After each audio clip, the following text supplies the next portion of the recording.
So today, we've got a pretty interesting guest today. Yeah, actually, we're going to be joined in just a little bit by Lori Toy.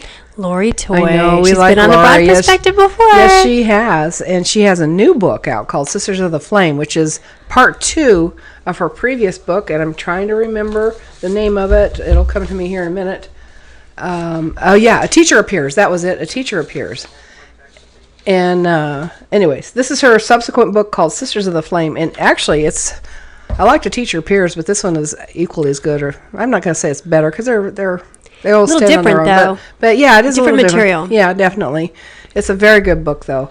And so she's going to be joining us here. And it's an introduction to the Ascended Masters of the I Am America Teachings, which is a very interesting subtitle, I thought. Yeah, definitely. And she's very known for her the map of I Am America, how the coastlines have changed, how things change as our continent changes, and it's a whole different map. I mean, you wouldn't recognize the United States doesn't look like the United States. But when you see the map, you can actually see how it could end up that way, because if you have the glaciers melt and the ocean waters rise, obviously places like Louisiana, Florida, the swamplands, those places are going to disappear and be consumed by ocean. And so you can see where the higher land masses will be a little, fare a little better, I guess, if you're human and need to live somewhere.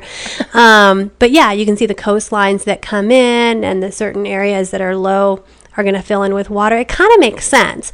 I also think that at some point, the earth is constantly shifting. There's probably going to be other land masses that will rise up that we don't see now, and the whole shifting of the earth. I mean, think about it. The earth is how old? It's been shifting for how long? For a long time. Right? Yeah. It's we're at 5 billion, close to 5 billion years Very old. long time, yes. And it's changed, and it will continue to change, and we can think that we have something to do with that, but maybe to some degree we do. But I think in the big picture, we really don't have much control of what the earth does. I don't know. Maybe energetically, but I think the earth is going to do what the earth is going to do, pretty much. I don't know. I guess I'm of the opinion it really doesn't matter whether we do or we don't. We still need to have reverence. Oh, absolutely. Well, that's where that's why I hesitated when I said we don't have much to do with it, because there is an energetic connection with Gaia that we have, and that connection is important, and that we do have that reverence. Right. Yeah. My concern in saying that we don't, just kind of, the majority, I hate to say it, but I think the majority of people, it kind of gives them carte blanche to just misbehave and be disrespectful. I see what you're saying. Yeah. So, well, I guess my point is that we feel like we have the power to be able to control what happens, but when it ultimately comes down, the earth is going to do what the earth is going to do. And when she decides to cleanse herself and we're no longer here, well, then that's on us. Yeah, exactly. Because we were the ones that were not respectful and not reverent of her. So that's where I'm saying where we don't have as much control as I think we do, where Gaia is really the one that's in control here, and she's putting up with way more than one could even ask and Absolutely. expect. She's a very, very patient, tolerant being. Oh, yes. Is she? But she does lash out. We've seen the lashes. Yeah. And we've felt the lashes, right? I mean, Yeah, we're feeling it now with these huge climatic shifts across our country. Mm-hmm. And the volcanoes, they are rumbling. Now, do you think that the earth itself is actually does get sick just like we do and goes through those cycles, and that encounters a somewhat what we would consider to be a virus? Maybe we are kind of the virus. Oh, I think we are the virus. You think we are the virus? Yeah. We're the contaminant to the earth? Or is it because of the way that we act, or you think there's a possibility that... I think it's the very nature of who we are, or who we've constructed ourselves to be. We're consumers, from we're the users. from the very get-go. Right from the get-go. Humans on Earth were a virus. Yeah. Interesting. Yeah, and if you look at, like Morpheus said that in The Matrix, didn't he? Maybe. I just feel like, yes, right from the get-go, and we've structured our entire being on competition. Mm-hmm. Okay. And therefore we have to be better than the other person at all costs. Mm-hmm. And it doesn't matter who's in our way or what's in our way, including the planet. And there's corporate competition, personal competition. And I know people say, but that's what helps you strive to do your best. And I'm really sorry that if that's what it takes to push you. Yeah, to push you, then something's wrong. You should strive to do your best because that's just who you are. It's not because you have to be better than somebody else. I agree. So- There's definitely that competition thing Yeah, that's yeah. changing things. But I don't know that we humans, though, innately within who we are from the get-go, or is that programming that happened along the way? That's where I'm kind of fuzzy. Perhaps maybe we were viruses right out of the get-go, or were we considered part of the earth? Were we a creation of earth? Did we, rise up from the actual ground and become and that kind of thing? But then the programming along the way is where we strayed and our energy became negative, and therefore that negative energy became like a virus or a sickness. Or is it something that happened, like you said, from the get-go? Well, lots of people have what they think are answers to that question, and they're going to be all different. Depends on their religious theology. That's true. Yeah, and science has their own answers as well. So I guess it's just what resonates with you. That's true. And what's interesting about the book that we're getting ready to Yeah. actually go over, there's a lot of interesting questions and Exactly. answers in this book. So a lot of those Yeah. hopefully will be answered. I thought that it was. In fact, Katie and I, before we started doing this recording, one of the things we said as well, the Sisters of the Flames, they had some very insightful, thought-provoking questions. I was really proud of them. Which it's easy sometimes to have a great question, but what's even more difficult is to have a lot of great answers. And that's what I think. And this book is just filled with a lot of great answers. Yeah, absolutely. And I always liked Lori Toy's energy from when we interviewed her previously. And Katie knows that I'm kind of always careful when people talk about channeling and Right. that sort of thing, only because it's, to me, I want to feel the energy of the person that's the vehicle for information as much as anything on the other side, because I want their energy to be powerful and strong, because then I know that that's what they're connecting with. Which is interesting that you say that, because one of the card that we drew today from the Osho Zen Tarot? Osho Zen Tarot card was source, which I think really goes along with what you were just saying, is what is the source of information that you're getting? And we have a lot of people out there channeling, and I'm not saying that they're not really channeling people, Right. but what is the source that they're channeling? Is it just because they're coming from the other side that makes it divine? It makes it truthful?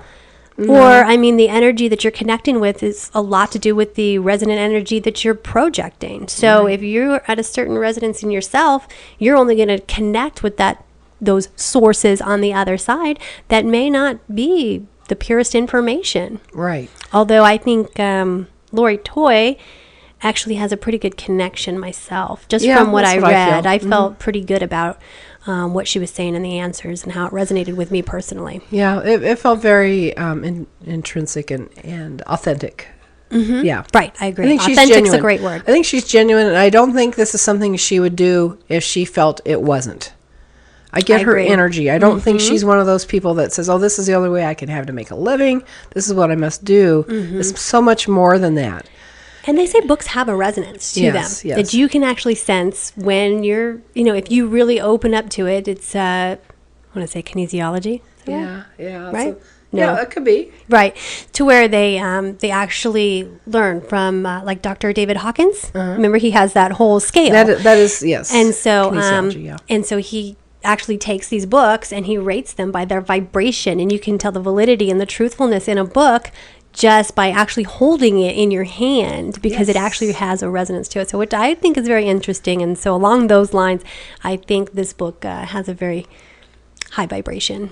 There you go. Good vibration. I think the Beach Boys would like it. You think so? I think they would. They're going to dig this book, They're right? going to dig this book. Yes. Yes. All these vibratory beings. Right. Okay, so with that, let's talk a little bit more about that source card, Katie, because Okay. that's I think it goes hand in hand with what we're talking about. Okay. I agree with you. Okay, well, I'm going to read a little bit about what Osho has to say. If you guys can all tolerate my voice for a little longer, that's okay. When we speak of being grounded or centered, it is this source we are talking about. When we begin a creative project, it is this source we turn into. This card reminds us that there is a vast reservoir of energy available to us, and that we tap into it not by thinking and planning, but by getting grounded, centered, and silent enough to be in contact with the source. It is within each of us, like a personal individual sun giving us life and nourishment.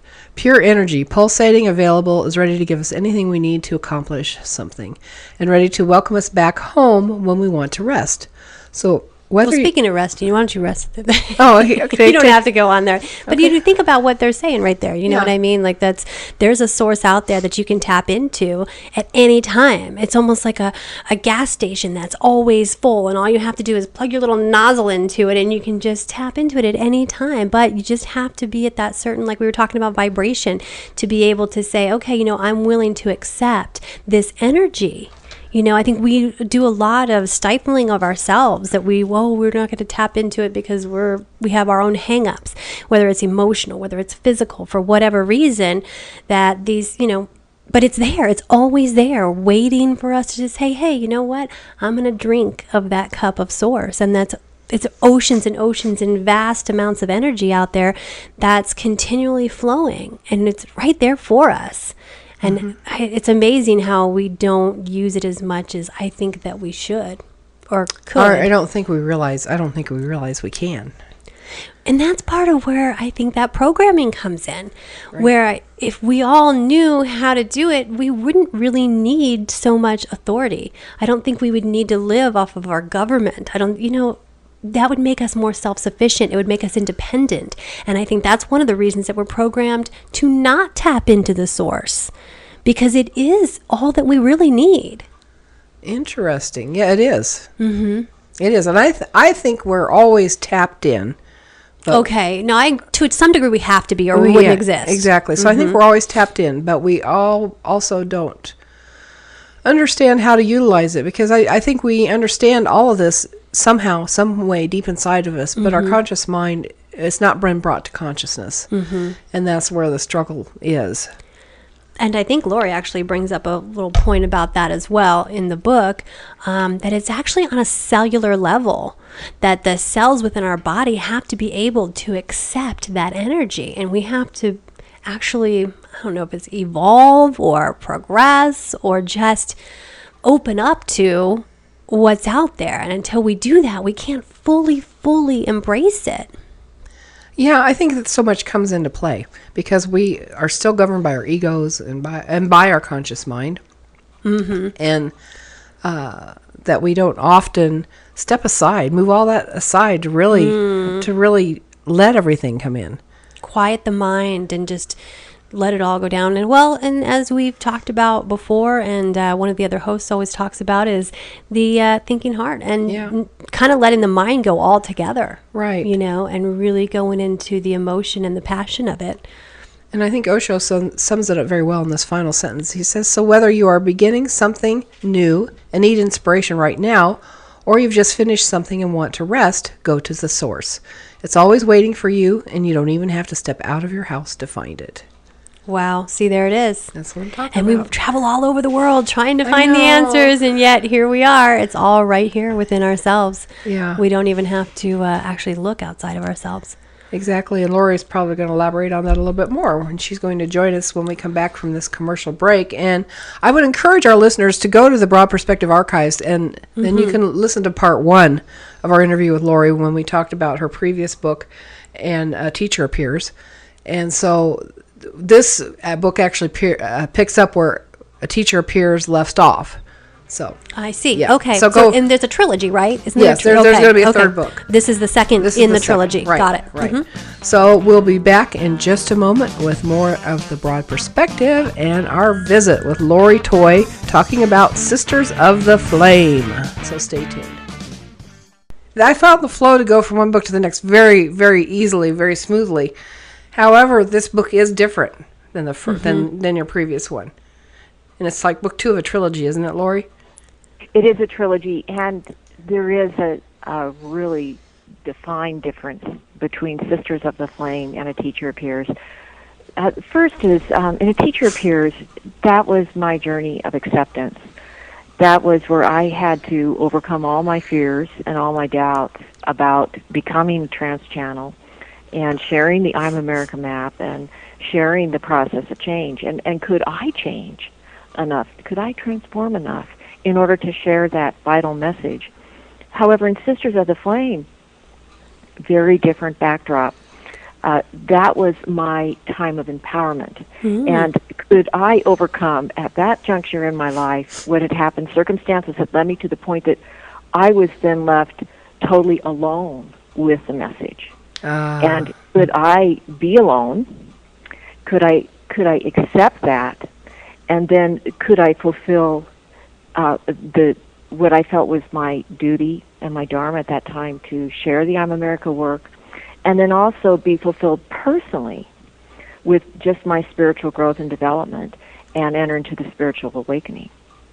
Wow. Interesting. Well, maybe you can kind of explain a little bit what the I Am America work is for people who maybe didn't hear the first This is the show, first or time just they've kind listened, of yeah. explain a little bit on that. There's so much to it, Katie, but just for listeners, the really some of the foundation, the genesis of I Am America is the I'm America map of Earth changes, which is how this all started. And it is a map of prophesied changes that could possibly happen at any time in what is known as the time of change. However, alongside all of the message of change and earth change were all of these extremely vital spiritual teachings, which got into a lot about self-healing, the 7 rays of light and sound, the student-teacher relationship. I could go on and on. But what is mostly important in Sisters of the Flame is they talked about the cellular awakening. Right. Oh, very nice. I did like that, yeah. Me too. Yeah. Most The cellular awakening is a whole spiritual process that we enter into. Now, what was so interesting in Sisters of the Flame is that they claimed that this was a whole process that emotion actually fed towards, pure emotion, and allowing that free-flowing emotion to then stimulate the growth of our spiritual wonder. And Outstanding. this was really an amazing time for me because I had just gone through a really horrible breakup in a relationship, and of course we had worked together to actually produce the map together. So we basically had to work through that whole process personally. Oh, wow. And then to have all those emotions and all those feelings after you go through something like that, and then to have the guidance from these spiritual teachers to lead me and guide me through this whole process of moving onward with the material and being okay with that. You know how it is when you're working on something at a spiritual level, it just seems like there's always help available. And Interesting. For me, I was so lucky because I fell into the warm embrace of a group of women.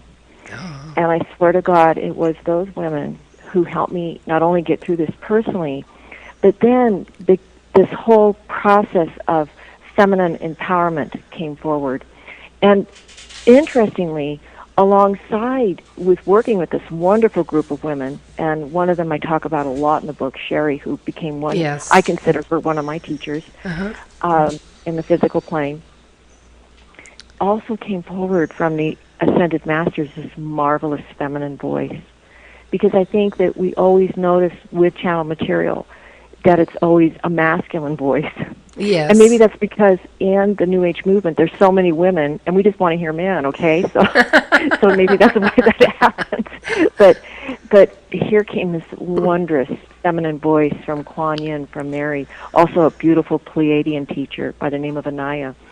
And everything that they gave at that time was about our journey into oneness and unity with the earth. I got that. Yeah, that's beautiful. It really is beautiful. It's Are you touching. crying? Are you crying, Katie? No, I'm You on look the like- verge yeah, though. I It can is tell. it's touching. No, because it really does kind of get into your soul. It does. When you connect on that level, emotionally it's almost even hard to handle. And I'm just listening to the story. I haven't even experienced it the way that Lori has. So Yeah, it's, It it's was quite it moving. was an amazing time in my life because I realized, you know, Dr. Phil always talked about at the end of a relationship, you've got to do the autopsy. For me, it was about finding self-love. And where would I find that? And how would that fit in with who I was now? Because at that point in juncture in my life, I had ended my marriage, which had been for over 15 years. I had moved into this relationship. We were given the I'm American material to share. He couldn't handle it. Wow. You have to remember, when you get into this type of information, it is so expanding to your belief system. It's sort of spasmodic for people, especially if they're very new to this type of work. Yeah. I can see So where that it's would like- be, yeah. An inch forward, 2 inches backwards. Yeah. And then that's why I think the master teachers always talk about the meditation, prayer, and use of the violet flame, which is the transmuting fire, because we start to encounter, as we move forward in our spiritual journey and growth, we start to encounter all these little obstacles that get in the way from us moving forward. But it would almost seem, when I look back at it now, of course, wisdom helps by being mature and older. Of course. And you just, I look at it now and I can see that how beautiful that time was in my life to have found this group of women, and then for them to assist this whole process, not only my own vital spiritual awakening, but then also to receive all these teachings about cellular awakening, about love and the one, the golden cities, Anaya's beautiful teachings on earth changes and how that ties together to now. Time compaction, self-development, fourth dimension, gene pools, angels. Here we were gathered around this kitchen table, and, always having a cup of coffee, cup of tea, and just, I'd be in the channeling, the trance state, and these women would ask these questions. And some of it became kind of humorous at a certain level, because, sometimes, we'd move from this deep teaching into the one to a question of, well, what do you think about Bigfoot? But we'd always get answers. I mean, and I think that was a little bit of Sherry's juxtaposition at that time in my life. She was not at all into these types of teachings. In fact, she was a little bit tongue-in-cheek with it. She wasn't certain she believed it at all. In the end, she did. But in the beginning, she was sort of, the Dutch uncle. She asked all those questions that were very vital and very important. Her background was that she was a medicine woman. Okay. And here was her house, filled with drying herbs and animal skin, very different from the conventional world that I had come from. And it was very fascinating just to have her there, and then to ask those questions of these teachers, and then the voice that came forward, and the teaching that came forward. Katie and I talked about that in the introduction, about how we thought that questions were so insightful. Did we talk about that in the intro, did. or was that Yes. before we went on? No, yeah, we did. Yeah, because we thought the questions were so good. Because a lot of times, you get a group of people, and most of the questions are about Bigfoot. You don't get juicy, deep, meaningful questions that frequently. And I thought you had a really good array of great questions, And even really great answers as well. Well, yeah, of course. So it was so fascinating, because one time I asked Sherry, I said, okay, how do you manage to come up with these questions? And she says, well, I'm going to tell you what I do. She says, before we go into the session, I sit with my tablet. And later I noticed, yeah, you always do have a little tablet sitting there and her pen. And she would be asking these questions. But what often would happen is she'd have her list of questions, and the spiritual teachers would answer her question before she could ask it. Wow. Oh, isn't that So interesting? they knew from our own collective consciousness what we wanted to know. And then her questions were often then a subset that would come after asking that question. Wow. I know. That's, Wow, takes you out there a little bit. Yeah, exactly. Well, you talked to earlier. You mentioned golden cities and gene pools, and for whatever reason, those things popped into my head Okay. as something of significance. And I know was it the previous book, The Teacher Appears? Somewhere in your books, I read about the golden cities. But I know that somebody recently, when I had mentioned your name, they said, "Oh, golden cities." So, tell us a little bit about golden cities. Well, the golden cities are prophesied areas of safety during earth changes. But they are also prophesied areas where we can go to right now to interact with, to foster our spiritual growth and development. And they have within them like a sacred geometry. And so they have these vital ley lines within them. Okay. They have what are known as adjuvant points. And these are areas that, if you were to imagine spiritual retreats, Okay. where you can go to and actually commune with the fourth dimension. That is the dimension of vibration, and it's a dimension that is associated with telepathy and psychic ability and the dream world. And these are all qualities that then help us to grow and develop even further at a spiritual level. And so the golden cities also help us then to get in touch with the super senses because of this, which paves the pathway then for us to move from fourth dimension into fifth dimension, which is, of course, the dimension of ascension. So what they do really at the most spiritually vital level is they initiate our progress into the ascension process. But not only spiritually, physically as well. Like you're talking on even a Both. cellular level. It is a cellular aspect as well. Mm-hmm. And so they are here as a divine intervention. And I get into this further in some of my more current books.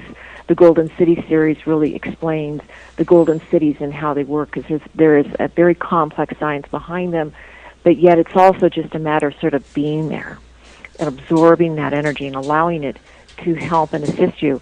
But the best way to understand it in classical teaching is they have like the 7 rays of light and sound, and there are spiritual retreats, of course, that relate to these. But the golden cities are part of what is known as the Shambhala tradition.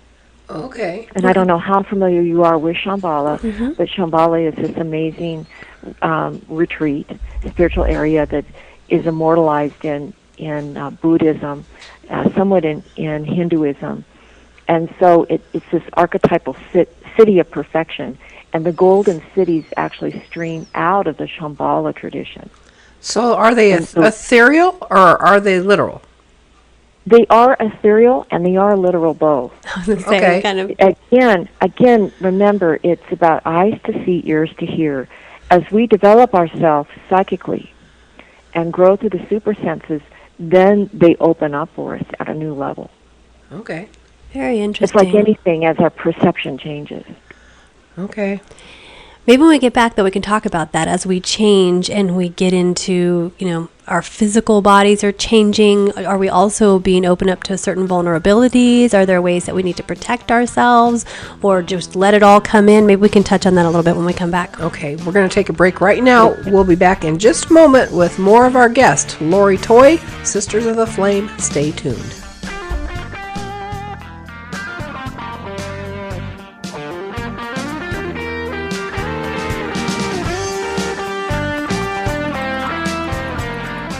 The 12th hour. A show literally about everything. Everything. A candid discussion between friends about their different perspectives on what they think may be going on. Or what is not going on. With so many different areas of information being given out, we attempt to put together the puzzle pieces to create the Broad perspective of the whole picture.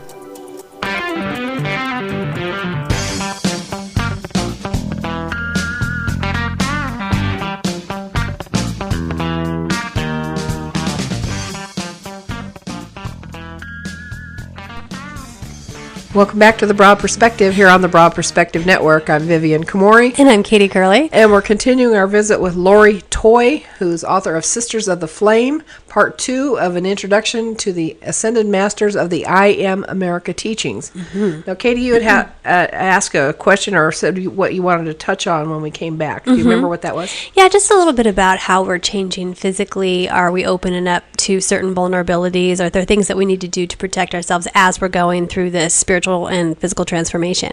Oh, yes. I believe there is a lot that we must do during that. Of course, in Sisters of the Flame, the master teachers talk a lot about the violet flame, which is really, simplistically, it's bhakti, it's the practice of compassion and mercy, forgiveness. But it's also a fire, a flame that we meditate upon or we can call upon. And it's a transmuting fire. And it allows difficulties that we may be encountering in the present moment, whatever they may be, to transconduct to a new level of comprehension or understanding. If you look at light on a spectrum, the violet light is that seventh light that does transconduct energy to the next octave. And so it's sort of a metaphor, if you will, when you work with this layer of light that allows you to get a fresh perspective, a new way of seeing things, or to honestly sometimes just detach and forgive and move on. So I think that's really vital and very important. In the teachings, too, they talk about the tube of white light and always placing that on. And that is something I use every day along with the violet flame. And I feel that just placing your tube of light on is always really important. It protects you, and it just sustains your spiritual growth and development throughout the day when you put the tube of light on. So how do we get these tubes and Yeah. flames? Are they at Walmart? Well, they stream from the I Am Presence.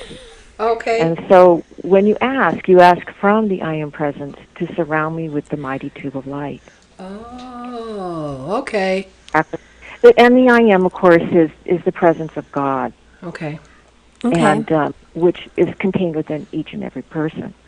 So the I Am that I Am is that reflection of we are the I Am as the pure I Am, which is in the fifth dimension. So the I Am, of course, we work with the master teachers because they themselves have worked with the I Am in order to instigate their ascension process and take them to a new level of spiritual development and understanding. And so essentially we wean away then from these teachers who shed that light of wisdom for us along the trail. And then really it's all about integration and working with the presence. So I think in answer to Katie's question, no, we can't go get it at Walmart. No. That was a joke. Oh, I wish it was that easy. It's so fascinating, to work with teachers like this because they're in touch, with such a different reality and such a time-worn experience. But really, ultimately, it is about our own empowerment process and moving into the power of the I Am. Because ultimately, we have to be the ones calling on the power, right? No, I can't call on the power for you. It has to come from you, correct? That's correct. That's correct. I mean, this isn't something now, of course, when you attend, a lot of people probably have attended, channelings where someone is bringing through a teacher, and you'll feel that really profound, amazing energy that comes from a spiritual teacher, from that energy, that essence. But really, it is about us and our own personal empowerment process and calling upon the I Am. I agree. So then, as we go through these transformations too, we're changing not only on a cellular level, or I guess that kind of goes together, but it's actually changing our DNA. Is that correct? Exactly. What they talked about in Sisters of the Flame, now they were just introducing this information. This was, some time ago, and some of this is autobiographical in nature as well, too. I was just 22 when I think we start with The Teacher Appears, and then by the time we get to Sisters of the Flame, and I'm really working to study this, I'm 33 years old. And so in Cellular Awakening, they talk about how DNA calibrates the cellular memory. Okay. And this relates to the experience and realization of the innate Godhead. Now, they say that there are levels of how we can instigate cellular awakening.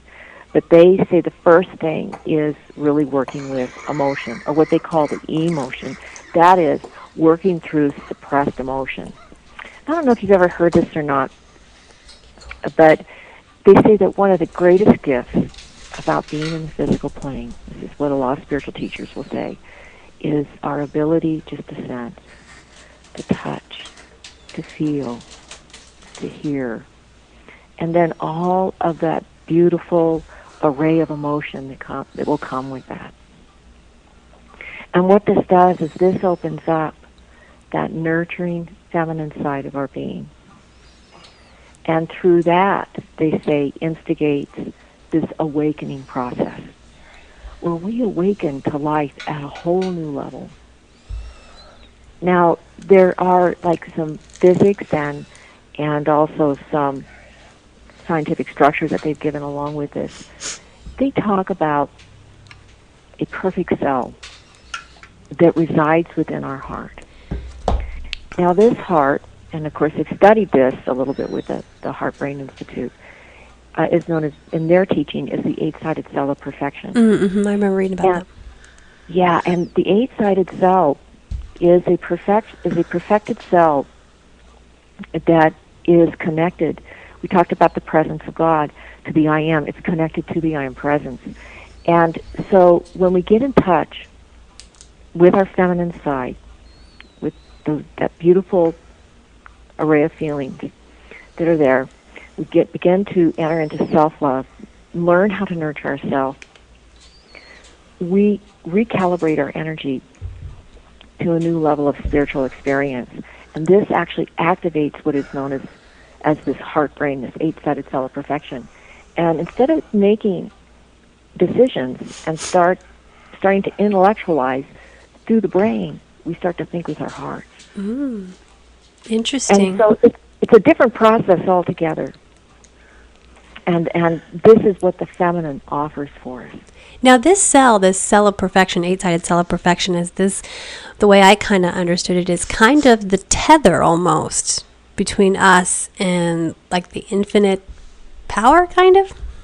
It is. It is. It's the physical incarnation of that perfection. How Okay. that perfection, because perfection, we all know that that's something that would have a lot of personal interpretation towards. Mm-hmm. And so that's up to each and every one of us. What is our perfection? To identify our own truths unto ourselves. But what it does, it is that physical tether. And from that, the seven rays of light and sound calibrate out into the world. And it, at a certain degree, begins to determine the types of experiences that we will have. Now, interestingly, in other religions, this eight-sided cell of perfection, you'll find it as the Pakwa or the Bagua of Taoist tradition. And of course, that always determines, the Bagua is really important because that of course is used to help to deflect what they would call malefic energies, that kind of stuff from coming your way. But it also is a teaching of microcosm and macrocosm. Nice. That God is within and God is without. And so this eight-sided cell of perfection, what the masters talk about, is the replication of the cell within us. The more that we use it, the more that it works. Huh. And of course, the cellular awakening activates that eight-sided cell of perfection.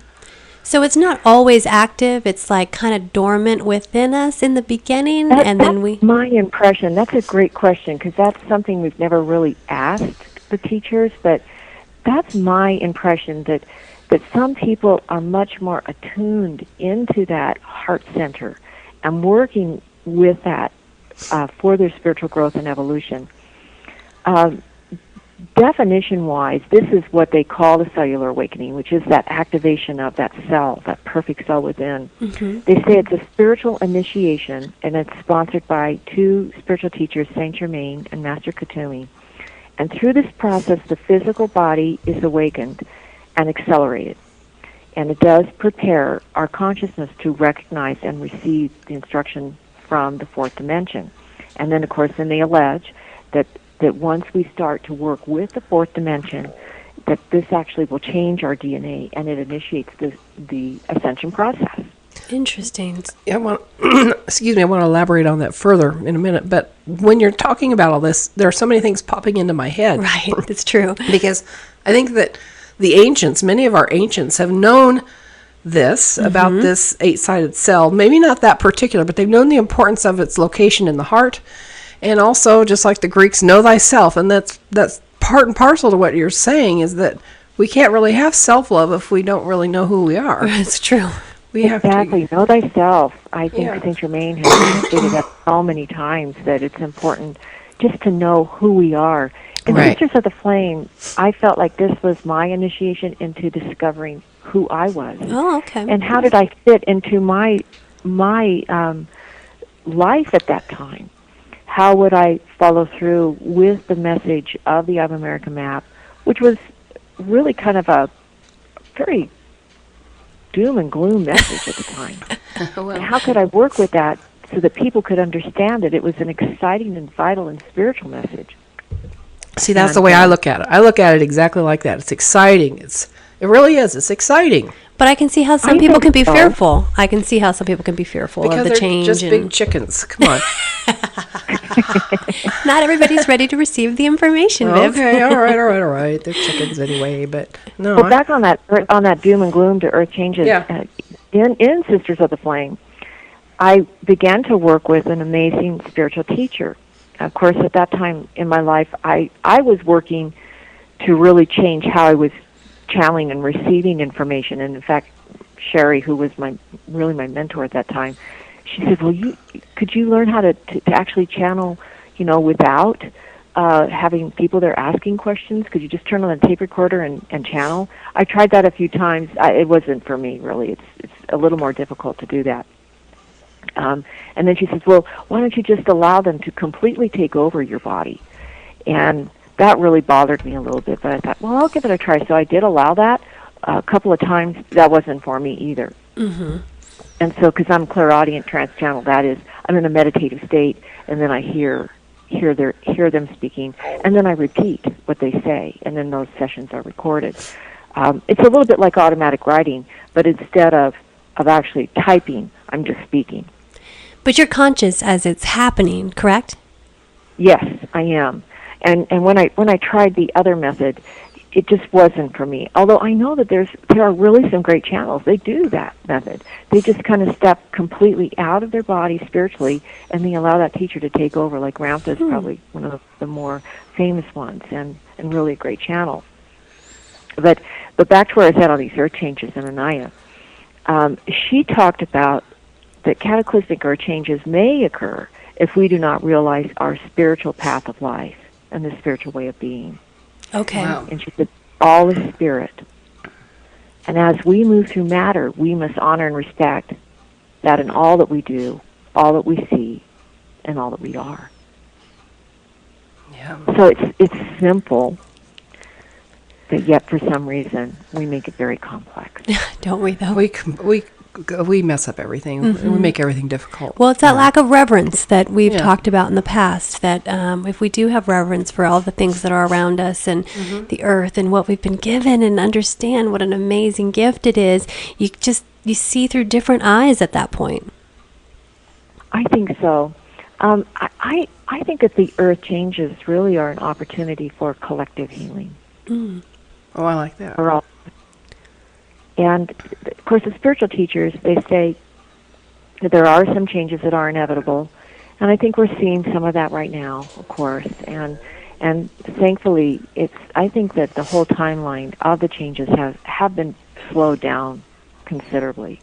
It's not to say that we're still not going to have earthquakes and we're still not going to have some of these really terrible hurricanes and tornadoes, because they are happening. Of course, this year it's everything, or not, this winter has been polar vortex, which they think is all related, of course, to climate change.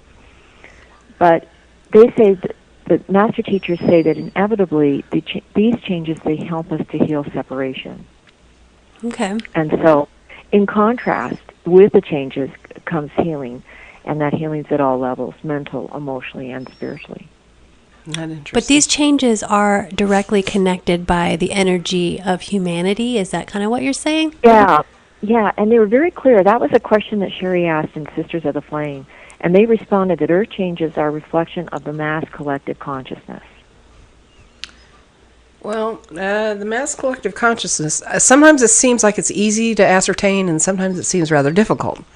Yeah. I think so, too. And a lot of times what was really fascinating is, of course, the spiritual teachers, they have the ability to move into different layers of the auric field or light fields of the earth. Sure. And we would nail them down, and we'd say, okay, now that you're giving us these prophecies or alleged predictions or whatever, can you tell us where you're reading from? Ah.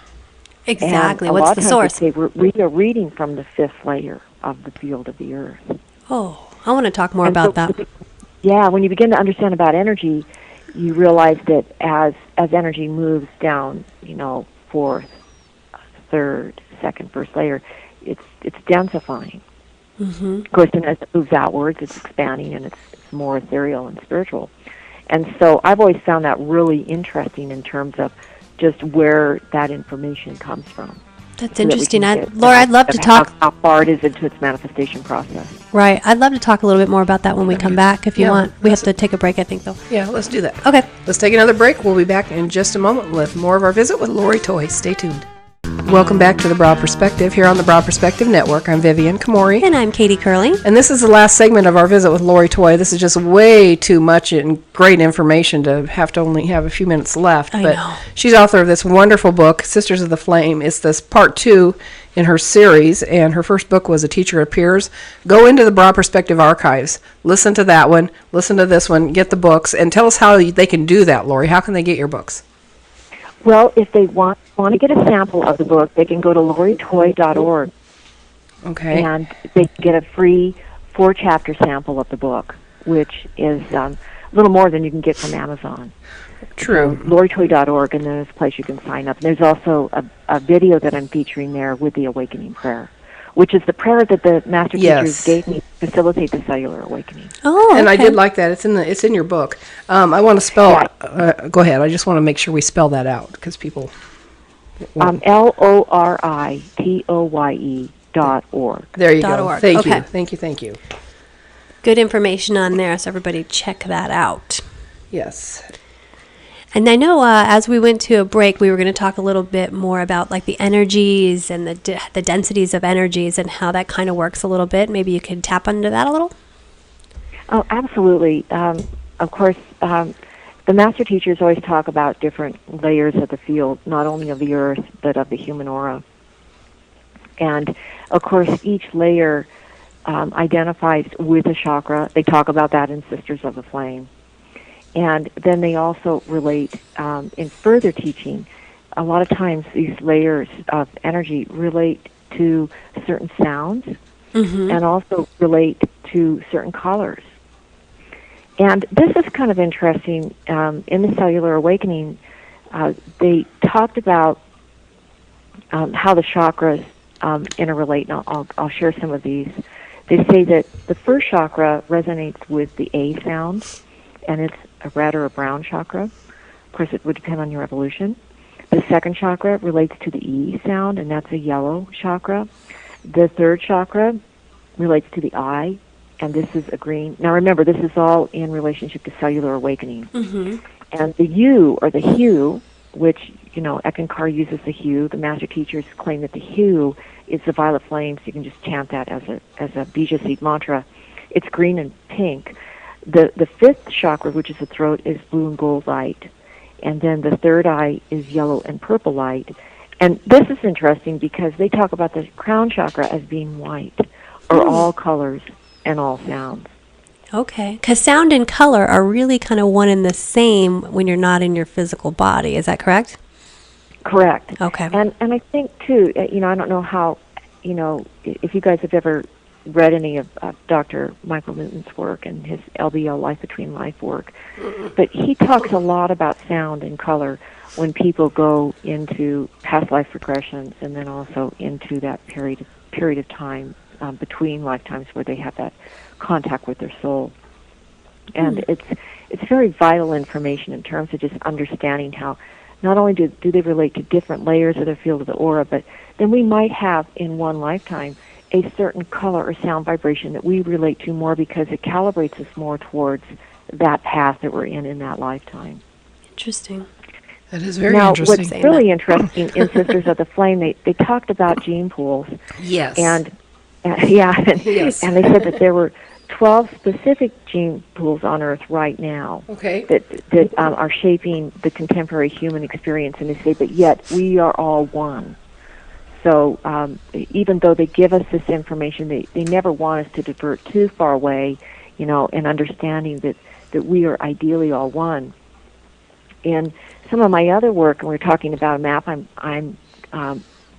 will be publishing this year, it's actually a teaching by a master teacher by the name of Meru, and it is a teaching on the 7 rays of light and sound and the different civilizations and soul groups that have come through these different rays of light and sound and sculpted the different land masses. For instance, Mu, Lemuria, Atlantis, Amaranth.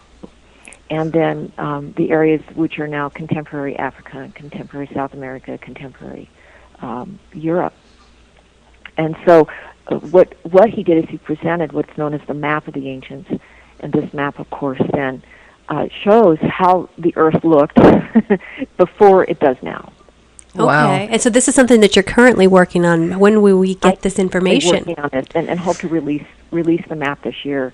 Oh, nice. And it's a little divergent away from the Earth Changes theme, but it is part of it because it shows sort of how we were at one time, and then also how light and sound play such an important seminal role in forming civilizations and just how we view and see things. And it's sometimes some people get kind of confused when they hear 7 rays of light and sound, but to me the 7 rays of light and sound are like an esoteric language that once we can crack through that, it simplifies just so much information for us to understand things.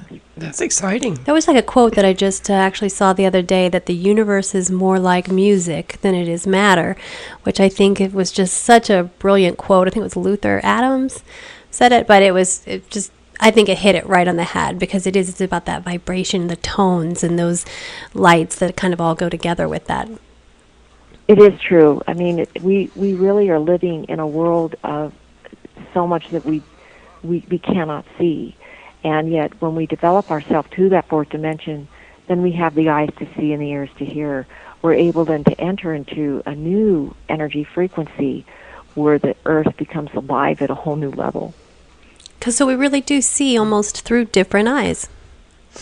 Absolutely. And that is one of the most vital messages, I think, in Sisters of the Flame is how to cultivate and work with the fourth dimension, and to open ourselves to new experiences of creation, and also the kingdoms of nature that are contained at the fourth dimension, and just the roles that they play for the earth and our whole process here. Well, that fourth dimension, too, can you tell us a little bit about what that consists of? I know you kind of tap into it in the book as far as angels and how many angels that we have, and maybe just a little bit about that. I know we don't have a whole lot of time left, but...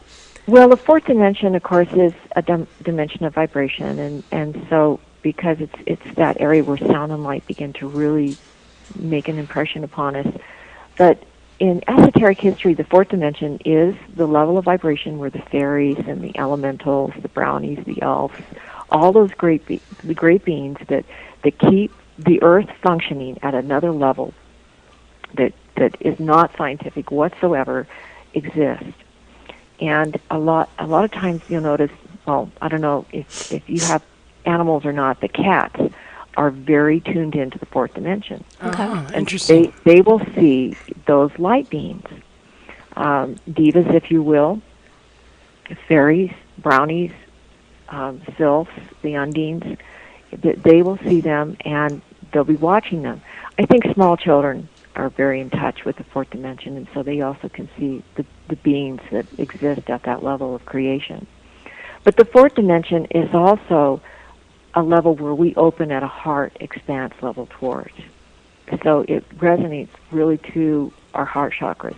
Now, at the higher level of the fourth dimension are the astral planes, where, and Yogananda, Paramahansa Yogananda always taught that heaven, our ideal of heaven, is in those higher astral planes, which is a higher level of fourth dimension. So when we go through the physical process of death and our soul goes to those higher levels in the fourth dimension, where we reside until we decide, are we going to move on in an ascension process, or are we going to, go back into incarnation and work on more karma here on the earth. Oh my gosh, I wish we could go so much more into this, but I can't believe we're out of time already. I know, we have to talk again. We have to do this again because there's just too much. I would love that. But remember, you could always listen to us on thebroadperspective.com. Go back into the archives, listen to it again. There's so much good information, or you can listen to it live on thebroadperspectivenetwork.com. Lori, thanks so much. Remember, listeners. Thank you so much, Vivian and Katie, for guesting me on your show. Thank you. It's all perspective. Join us same time, same place next week, and broaden yours. Thanks for listening.